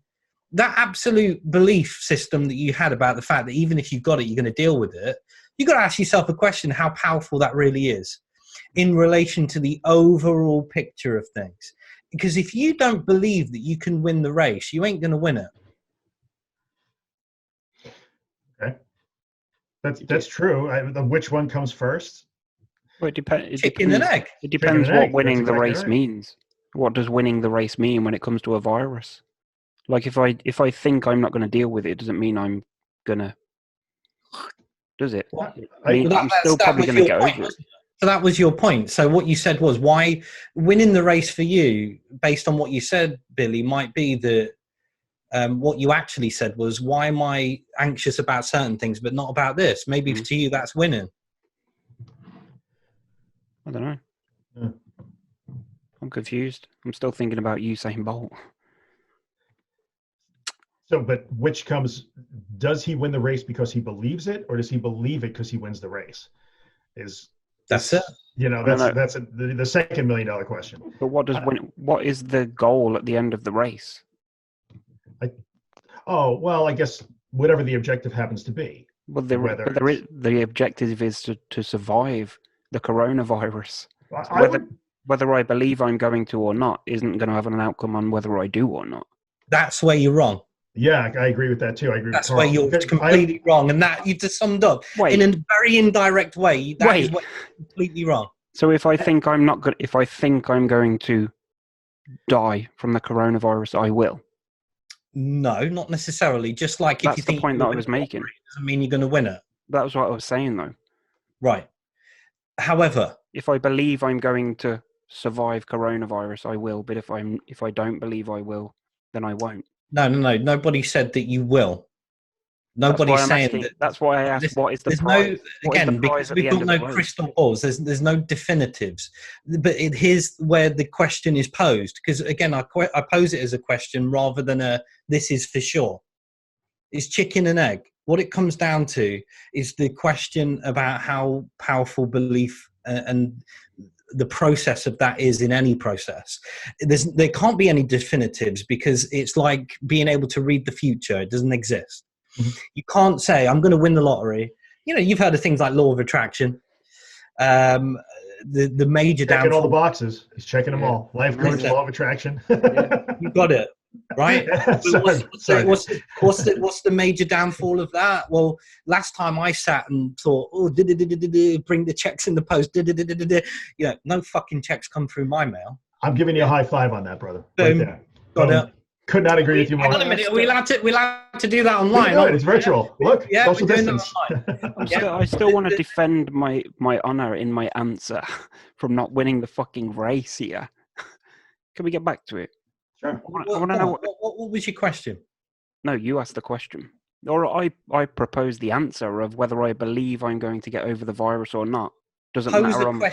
Pose a question based on what it is you're confused about. Let me tell you the scenario, and then we'll see if we can decipher a question from it. That's probably going to be the easiest way. We were talking about whether I believe I'm going to be okay if I get the coronavirus or not. And Yeah. I want to know how that... Okay, let's backtrack. What you actually said the was outcome of me having the coronavirus. Whether I what believe... listen. What you actually said was whether I believe it or not. That's not going to make any impact on my life whatsoever. That's what you actually said. No, I said it's not going to make any impact on whether I live or die from it. Right. Let me try and I think decipher a little bit. Maybe. Please. I think Billy's definition of winning the race is I am physically, literally alive on planet Earth when this is all over. Yes. Not like I survived it, like, oh, I still have my house and my family and I have a job and I'm okay. It's literally dying. Breathing. Yes. Yes. So what we're then also putting in here is all these fucking spanners coming in, guys. The other spanner involved in this, because there is another one here, is what your actual objectives and goals are generally in life. Right. Just keep breathing. So, I would posit that in terms of this particular problem, the coronavirus that we're talking about here, that's not what defines winning the race. Like, I think it might be the wrong objective in a way, because the reality of this, to just bring it back to like my original stuff, is that the vast majority of us are going to be just fine physically. That's true. How deep do you want to go? Do you want to go a bit philosophical? Oh my days. Bring it, man. Can I handle Hang on. Let me get my Marcus Aurelius behind me and let's roll with it. All right. Okay, let's do it. Right. You lost me when we said hello to each other. Go on. I mentioned earlier, and again, this is this balance. I keep bloody talking about that. I keep trying to strike as a life coach. I'll mention that term again just to wind you up. Come on. Life coach. Hashtag uncoachable. Oh, that's it. Right? Now, goals. When you start talking about goals and factory, hey, what's your goal? I'm even cautious about things like that, but it's like what I mentioned earlier. What is defined as winning the race? Well, look, life's a journey. I think we can all agree on that, right? Yeah. We're all on this journey. And the only thing that's ever counted is how you feel. Okay. And that is the thing that I've been saying all along, in every point that I've been trying to make, that whatever fact, rationale, media, news, virus, or anything else may be pounding down your frigging throat, the only thing that's ever going to be or count or matter is how you feel. So if you want to talk about winning the race and what that means, think about how you feel, because that will tell you everything that you need to know. Well, we was talking about coronavirus. That was my race. But the point I was making here, was Billy, survival. You can talk about whatever you like. You see, what I'm doing here is trying to simplify the thing. See, you're going like that, and I'm just going. You can frame it however you like, mate. You can call it coronavirus. You can talk about going to the supermarket. You can call it anxiety. You can call it fear. All it ever comes back to, and the only thing that we ever need to be aware of, is how we are feeling. And then when we talk about how we're feeling, because that can sound real fluffy, and I'm not fluffy if you haven't noticed, right? What do I mean by how you feel? As much as anything else, what we need to get the balance right with on this journey is the only thing that's real is this moment right now. But then it's how we feel collectively. It's how we feel in any given moment, because that's the only thing that's real. But then this is where things like generalized anxiety come into play. Because if we're stuck in that loop that we've mentioned about fearing the fear, then that is a collective feeling that is not working for you. So in regards to winning the race, whatever that is defined for you, whether it's coronavirus or overcoming anything in particular, the only thing that's ever going to count, Billy, is how you feel. There are 27,000 people waiting for me to explode right now. Watching this. 27,000. Where are we posting this? No, I don't even know. You guys have big followings. I don't. What was it that required TNT on that, Drew? It's not how you feel. It's how you react to how you feel. How you feel doesn't fucking matter. I'm sad. I can't be sad. No, go ahead, be sad. I feel uncertain. Go ahead, be uncertain. You can handle all of those feelings. So I am like, I don't think it comes down. We're probably saying the same thing. I think it's a subtlety in the end. Well, yeah, we are, and I'll tell you why. No, I'll tell you why. And I understand, again, from a perspective point of view. Yeah. Because, again, I've got strong perspectives about certain things, and you've obviously thought about certain things.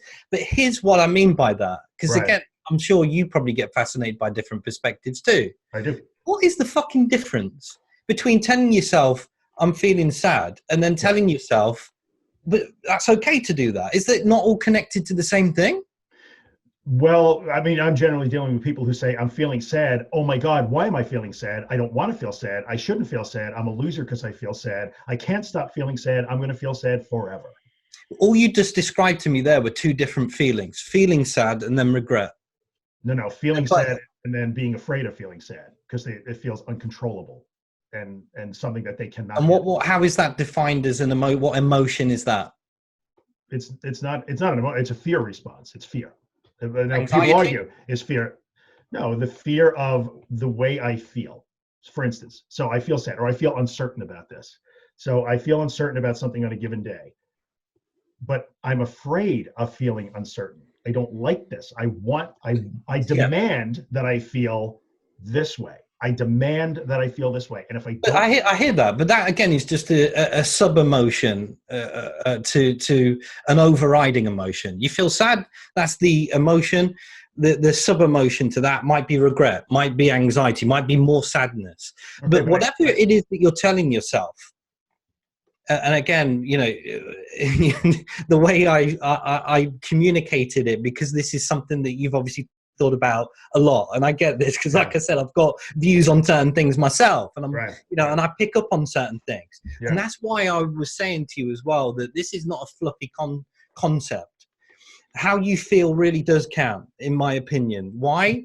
Because it's how it defines the overall quality of life, our life, and whether we are feeling an emotion in relation to anxiety or sadness, then coming off the back of that is exactly the same thing, because it just translates into how we feel. It may well be that how we feel, we shouldn't really give a fuck about it. Like you pointed out, it may well be that, is it going to make a blind bit of shit? Right. In the end. But there's a bit of nihilism in that. Well, I would call it stoicism more than nihilism if we're going to go down that road. But like, to me, the reason why things get fluffy is that when you're trying to teach somebody out of this problem, you can't teach them with just thought. Like, thought alone, it only matters how you feel. And then it's a sub emotion and regret. And like, that's a lot of thinking. And that thinking seems to continually dig a deeper and deeper hole for the people I've done this with for many, many years. Thinking. Oh, so wait, that's regret. I have to label that as regret. That's a sub emotion. That's how I feel. No, the difference is you feel sad.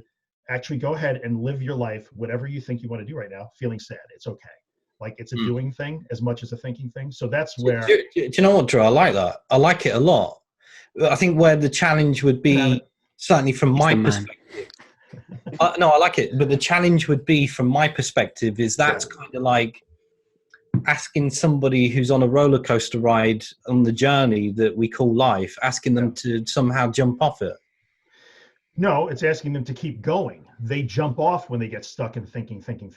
I don't like this ride, and let me jump off to the side here and just think about this ride and why I don't like it and why it's going to kill me and why it shouldn't be this way, and try and straighten that track in my brain. And I'm saying, stay on the ride. Let the ride go wherever it wants to go, and you can go as you go. So I'm never asking them to step off. I'm asking them to stay on the ride. Why do you take such an adverse point of view about it all being emotional, or about how you feel? Crowdsourcing, strictly crowdsourcing. So I know you and I don't know each other. This is a thing that I've done for many, many years. And I'm confident in saying thousands of people. And almost without exception, the person who spends a lot of time trying to think and emote their way out of this problem winds up in some form of the problem or other for a very long time. Now, you have to think and you have to process emotions. That's true. And we're probably saying the same thing, dude. I think we probably are. This is the conclusion I'm coming to. Yeah, just that I say it differently probably, and I might emphasize one thing over another. Like people would be funny to hear somebody. People would be surprised to hear me say, "All that matters is that how you feel," because I would say, "No, it doesn't matter how you feel." But in the end, we're saying the same thing. It's so subtle, and I enjoy it though. Like, yeah. I really do. It's all woven together so tightly, I think. Mm. Yeah. Well, again, it's the thing that I said I was sitting fascinated. Here vaping. Yeah, listen. Like a smart ass. It's the thing that I said I was fascinated about. You know, it's this principle of there's different ways to skin a cat, and ultimately, what is the thing that overridingly matters? Of whether I say the only thing that matters is how you feel from moment to moment, and you saying the only thing that matters is not giving a shit about that. The collective thing that binds it all together is what the objective is. Right. What is the objective? Billy, why the fuck did you bring us to this podcast? I don't know. I don't remember anymore. It was about coronavirus. Coronavirus. Yeah.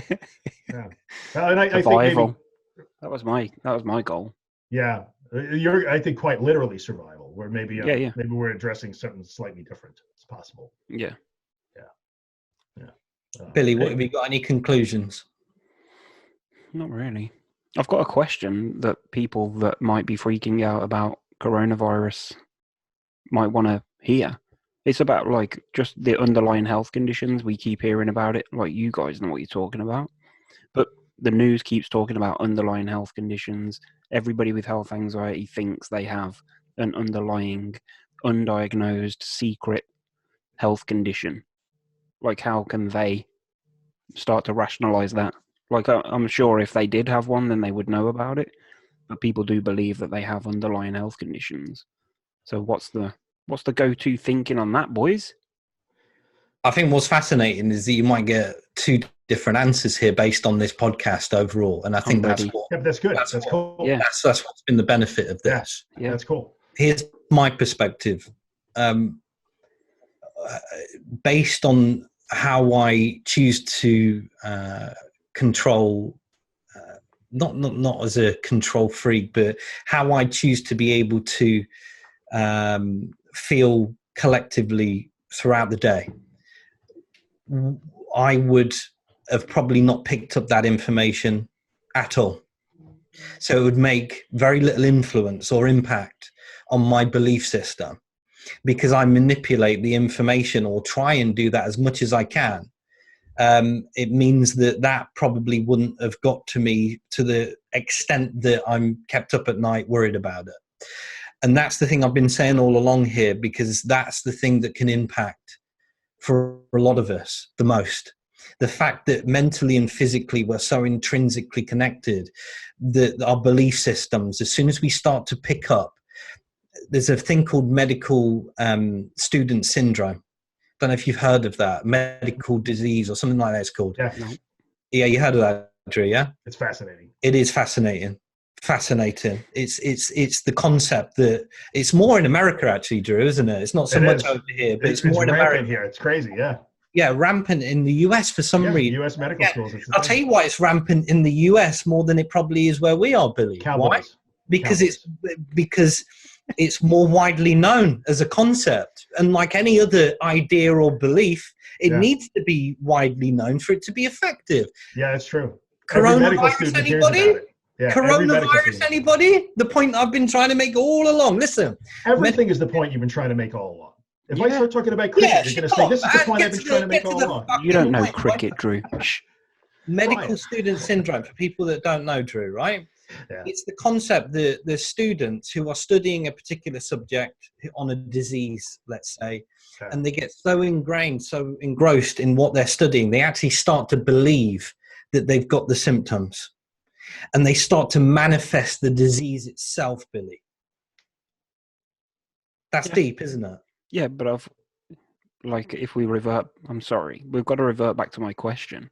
This People, is the Billy. no, This no, is no, the fucking question. no, This is No, it's no, not. It's actually not. It's no. really not. The question that I asked is people that already struggle with health anxiety, believing that they've got an underlying health condition. No. Like, See, what this can is they you do got- to deal with it? Not people that might develop health anxiety because they're hearing all this shit going on, and then they might develop health anxiety and underlying medical listen. conditions. I'm on about Okay. people that already have it. Listen, I got your question. I got it.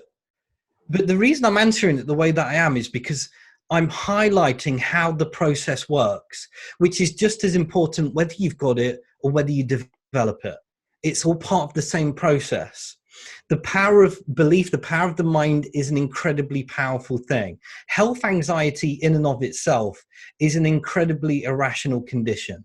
And to think that you can sit there and deal with it with as much rationale as you like, which again is things like CBT and processes like that try and do. That's why they fail so often, because you're trying to deal with an irrational condition with as much rationale as you can give it. It's not always that successful. That's not true. Okay. Well, look, we'll tackle that, Drew. We'll get that. Okay. Yeah. But the reason why people do CBT and things like that and continue to hit this brick wall is because of this notion that I'm sharing right now. Right. Is trying to deal with something that is incredibly irrational. So I can say what I like here, Billy, and I've dealt with this on a personal level, so I understand how health anxiety works. I could sit here and say to anybody, oh, just think like this, just think like that. Health anxiety doesn't work like that. What's more powerful for me to do for you is to help you understand how the power of the mind works.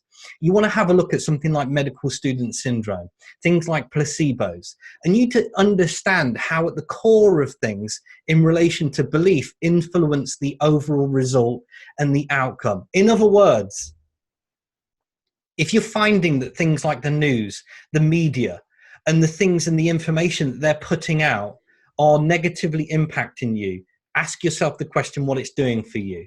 Because as soon as you start to become empowered about other things in your life, you give yourself an opportunity to deal with them a whole lot better. In a kind of way, what I'm saying here, Billy, is that in a way, naivety is bliss. Absolutely is. And especially when it comes to things like health anxiety, it is more than blissful. And that belief system, where you choose to put your focus, you get more of. You get more of whatever it is that you choose to focus on. If you are constantly filling your mind with experts telling you that if you've got this, this, or this, you are going to have a high probability of dying. What do you think that's doing to a belief system? There's an American guy called Les Brown. Yeah, speak. Have you heard of him, Drew? I've heard of Les Brown. Yeah, I'm not Les Brown, terribly very familiar with the popular. work, but yeah. He got, I think it was pancreatic cancer or a form of cancer. Yeah. I think it was a while ago now. 2014, I think it was. And he went to a doctor, and the doctor said, I can't help you. This is an advanced stage. I can't help you here. Right. And he said, well, your ability to help me has ended. And then what he chose to do is he chose to go and speak to people that had survived, that had changed their lives, that had done all these many different things that were a positive influence, rather than be bogged down with the doctor's diagnosis. And he's in remission. He recovered. And he's just one of many stories like that. So to answer that question, come away from the information that isn't working for you and fill your belief system with what will. That's a lot of words. That's a lot of words to try and emotionalize and rationalize away an obsessive compulsive disorder. So if you think that you have an underlying condition, because it's too late, you already think that, because your obsession and compulsion drives you to get the information. They already have it. Too late. It's in there already. We've seen Can't believe it away now, right? We can't do that. So if you have it, all you have to do is you're going to have to believe that you have these underlying conditions. You're not going to change it. It's too late. You already believe that you have them. This is a pattern you've had for probably many years. And so the best you could do is to step away from the reaction to that and go ahead and let yourself have tuberculosis. Go ahead, have it. If you think you have it, go ahead, have it. And when you don't have it, then your belief system can actually change. So I don't know that we're on the same page on this one. You said a lot of words that sound super fluffy that I don't think would help somebody who's in the grips of what is essentially a gripping OCD thing. I think, yeah, right? I think, Carl, you the were compulsion talking. is to check. The compulsion is to check. We cure the obsession by quelching the compulsion. So stop checking. Now, if you catch it ahead of time and not go down the rabbit hole, I'm with you 100%. But for these people, it's too late. It's already too late. As soon as they heard coronavirus, they're going to dig into it as far as they can, and now they're in it already. So yeah, we can't tell them to just shut the door because now they already have it. We've finally found something, Drew. Yeah, because we finally found something that is a different mentality for us both. Because I've coached thousands of people, and I can give you their stories. You can get in touch with them, and I've worked with them. And although some of the things that admittedly I can say, do sound or on borderline of being balanced out by fluffiness and self-help, which don't help. Mm-hmm. I've worked with people, and I really believe through a lot of the things that I've helped them with, and you speak to them yourself, they've overcome these things based on the principles that I've been talking about. Right. It sounded like you were talking more about preventing health anxiety, and Drew was talking more about people that are already struggling with it. That's what I took. That's what I took from that. Yeah, I agree with you, Carl. That you're right. You can try and work yourself out of that thing slowly and prevent future occurrences. Yeah, that's what I took from that. Right. But no, because I think look, I did actually mention that I could sit here and I could talk to you all day about rational, practical solutions to overcoming health anxiety, and hardly any of them would make a difference because I understand how strong the compulsion is. Health anxiety was the most persistent side of my anxiety because it's the one that fulfills the addiction to worry, which is what we're talking about here, by the way. It's an addiction to worry. Yep. And what do we need to do with health anxiety to fulfill that addiction? Just have a little think about how you feel. Right.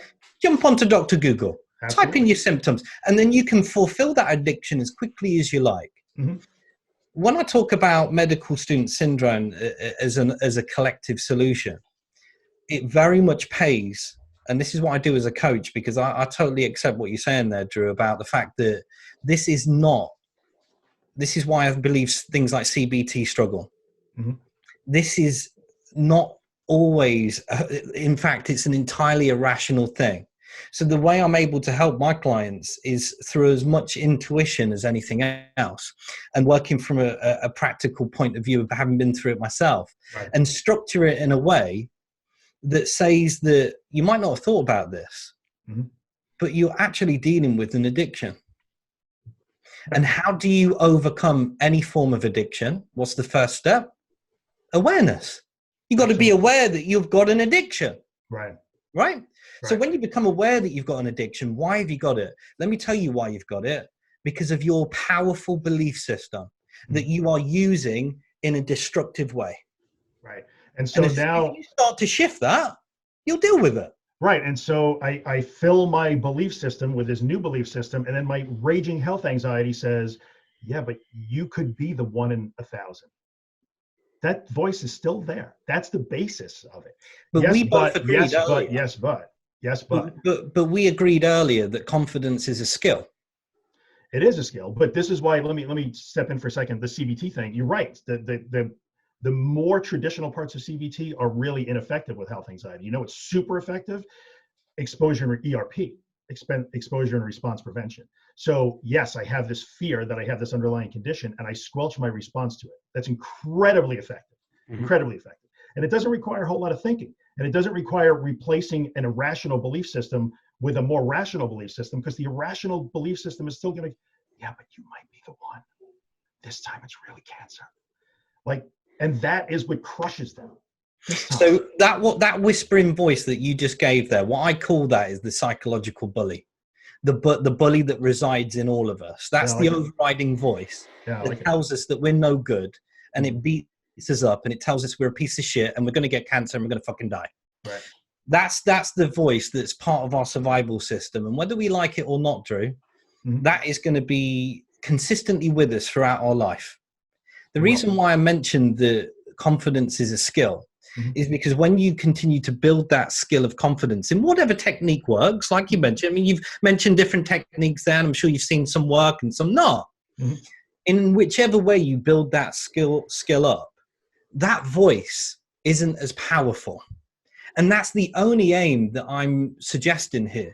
I'm not suggesting Mhm. that somebody with 30 years worth of a health anxiety addiction is going to be able to, within a few weeks, just because they've changed their belief system, it's Yeah. going to fundamentally change them. It doesn't work like that. It's about understanding the process as much as anything else. What is the process? Mhm. If you build your skill of self-confidence, what that basically enables you to do is tell that bully to shut the fuck up. Yeah, and I think so. We're headed to the same path again, and so much of this Okay, is so listen, that, Drew. that in the end, but in the end, how do you tell the bully to shut the fuck up? By literally standing right up to him, chin to chin. Correct. Bring it, go ahead, bring Got it. it. But so you're probably heading the same place that I am. I'm just not trying to get them to rationally replace beliefs. Like I want your belief to come from an actual physical, real outcome. You went toe to toe with the bully and you didn't get your teeth knocked out. That's a new look. I have an experiential learning thing here that adds to a new belief system. I'm building a new belief system through experience. And But, the reason, but you also have to think about it too. You're right too. You're not wrong, at all. hey, I'm not trying to listen, say but you're hey, wrong. listen, Drew. I said a lot of words. It was a lot of words. If I learn a lot, anything out of this podcast, Billy, it's to be even more straight fucking talking than I am, and I didn't even think that was possible. He's the one that brought up the C word, not me. Is that even possible, Billy? I don't. If I got any more straight, then I'd become a drill sergeant. I think. That's I'm just great. listening. It's great. I'm really enjoying it. I'm learning a lot. Listen, Okay. I think you're right. You're absolutely right, Drew. Look, what does this collectively build up to? Again, just to be straight, I don't mention things like medical student syndrome. Mm. I don't mention that to give an inclination that it's about you don't believe in the right things, so you have to believe in this. A part of the empowerment process is to know that you're telling yourself a completely fucked up, stupid story. And there's a twat in your head that's convincing you that is the true story. Now I can understand. So British. Right, come on, Billy, we're getting there, right? So I just British. Needed to swear more. Yeah, love it. I just needed to swear more, Drew, right? Yeah. And I don't know why I'm not doing that, because this is what I do with clients as well. I'm with you 100%, dude. Really on that. You're absolutely 100% right. Real talk. 100%. 100%. And generally, what is the outcome from that? Build confidence, because the real manifestation of that is that nobody said that confronting the bully is going to be easy. Mm-hmm. But is it any harder than living your life in absolute fear? I'll give it to you again. Dead on. Absolutely. I call that. Are we still talking about Corona? Are we still talking about Corona? I think it applies. I've got another question, man. I've got another question for people that might be struck like the isolation thing, because that can be bad for you. I think I'm supposed to be somewhere in about 15 minutes. It takes me longer than that to get there. Whoops. It's all right. I can call them. This has been so much fun. I didn't expect us to go this long. Social isolation, right? Okay, what's the story that you're telling yourself? Social isolation nowadays, there's no such fucking thing if you don't want there to be. If you are connected to the internet, then you can have a form of social connection. We've never been more connected as at any time in any generation. So again, this is about the story that you might be telling yourself. If I'm trapped at home, then that makes me miserable and I'm socially isolated. I'm going to go off of Drew's advice from earlier. And I'm going to smack it out of the park. Because listen, I'm smacking it out of the park. Because I'm going, listen to the logic of this, Drew. Come on. Right? If we are told that if we're told, again, it's like fucking school kids, isn't it? But, I get it. This is my problem, really, Drew. I don't like to be told what to do. That's, I think, what my I can so relate. Yeah, you get that now, right? Got a complex. No, I haven't. Yes, you have. If the actual fact-based thing, and whether I like it or Robert Kiyosaki likes it, whether anybody likes it, generally, if the government says this or they say that or they say this, then collectively, as a herd, that's the thing that's going to be done, whatever a single mind suggests. Right. So in that herd mentality, the overall thing. I forgot the question. Go on. No, I'm with you. If the herd mentality is to lock down, then collectively people are going to feel more isolated because they are at home. Mhm. But then you've got to suggest that, like anything else, time will pass. These things will pass. So again, it's about the story that you're telling yourself. Is this? It's about the what ifs. What if this is forever? What if we're locked down forever?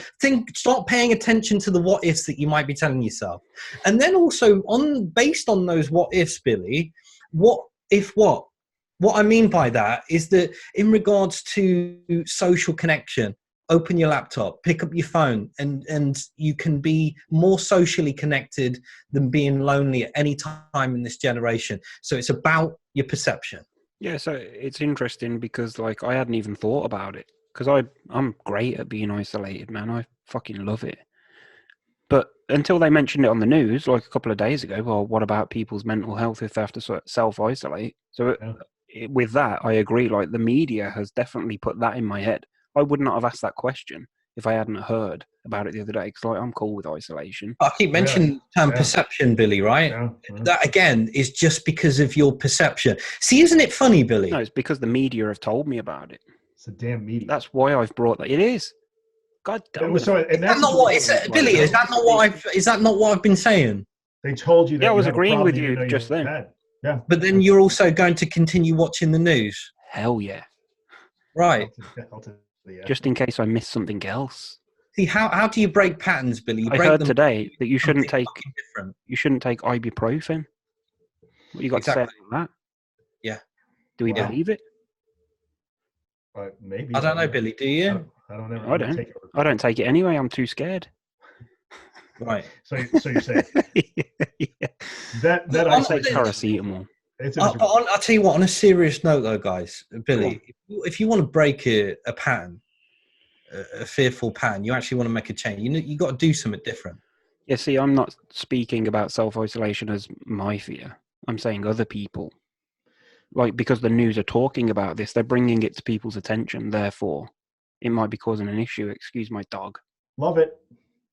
Always in for a dog. Yeah, she wants to be in. They might, but I think I didn't think about the people who are the other way. Like so many of the people that I deal with have a problem that you would think it would be their dream to like, wow. Yeah. But there are also a lot of people that are having a problem because they maybe started that way and then they've done the work to be able to get out and about, they're back to work, they're back to school, they're living their life. And now they're being told. But now they're being told, now I have to stay in, and it's suddenly like, oh, I can't be busy all the time. I'm confronted with these feelings again, just sitting with the feelings, and oh my God, it's freaking me out. So there's that problem has come up, and a little bit of the isolation because people learn to be social again, and they're going to really miss that. It's definitely a thing, man. You know. But I think, Carl, you made really good points. You know, we don't have to succumb to it. There are a lot of ways that we can not be isolated, even though we're physically isolated for a while. And how do you not succumb to it? The same way that you just highlighted what you just said there, Billy. Why do you feel the way that you do towards it? Because of the perception that you've got about it and you've had for a while. That's the story that you're telling yourself. You don't mind you being in your own company. What created that perception? Well, only you know that. Which is great. The point that I'm making is if you've got a perception about anything that isn't working for you, get a fucking different one. Yeah, change it. Absolutely. Yeah. Do something different, as scary as that might be. I'm with you 100% on that. And where we can go even deeper, if you so wish. Let's go there.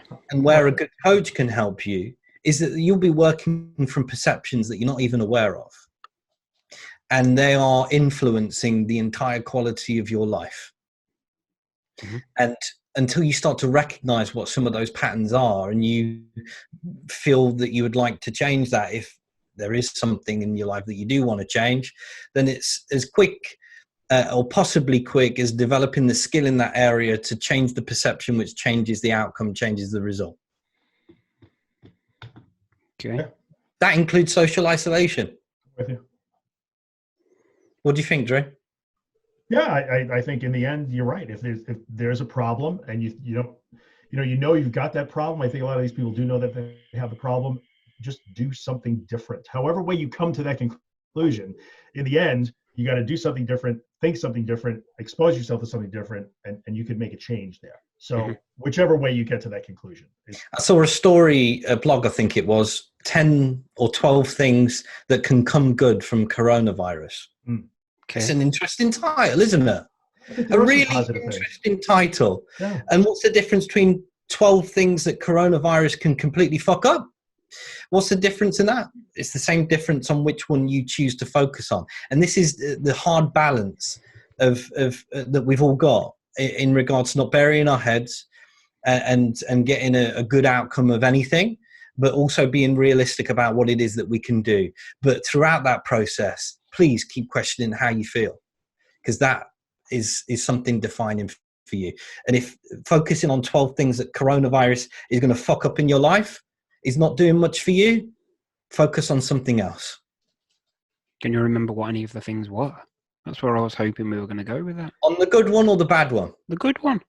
I'm going to have to bow out of this, though. I don't have time for all 12. But that's okay. You Just guys give can us continue. 4. I'm good with that. No, Give no. us 4. I'll give you one. I'll give you one because I think it's actually the most important one, and it's actually a key point that Drew's been mentioning. I think he mentioned it at the start.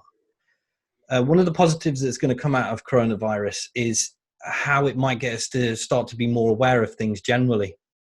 And what does awareness do? It does everything. I speak about awareness every day. Whenever I speak to my clients, awareness is a key feature. What does awareness do? Gives us choices. Until you start to become aware of something, how do you know you've got a choice? You don't, because you're not aware of it. What coronavirus will do for us is to start to add an even deeper level of connection as humans. Why? Because we need to come together in a sense. There needs to be some form of uniting. And what will that do? It will add deeper levels of connection that we're not even aware of as it stands at the minute. And that is called growth. And that's what life's all about. All right. Boom. Can't argue with that. We'll take it. I already had the mic drop moment. I know you did. You had the first one. Thank you. I had a good time doing this, dudes. Yeah, we should do I it liked again. it. I liked it. Next time there's a global epidemic, we'll do it again. Hey, Billy, if you're not dead. Yes. I'll be Put fine, us in mate. your calendar, will you? We'll be waiting for you. If we're not wiped out, my friend. If we're not wiped out, Billy, It's gonna right? be good. It's gonna I'll be be good. fine, because I'll be watching the news. I'll know what shit's coming. That's exactly right. That's it. You're the one that's going to be informed, and I'm going to be the dumb twat, right? Yeah. Oh, God. Got it. Listen, Drew, nice to meet you as well. You too, man. This was really fun. I The hope we get to Anxious talk Truth. Drew at theanxioustruth.com. Oh, theanxioustruth.com, right. CarlVernon.com, and I'm anxietyunited.com. You already know that. Yeah, we'll do this again. All right, peeps. Yeah, man. Let's do it. See you guys later. See you Have later, a Drew. good one. See you later. Bye.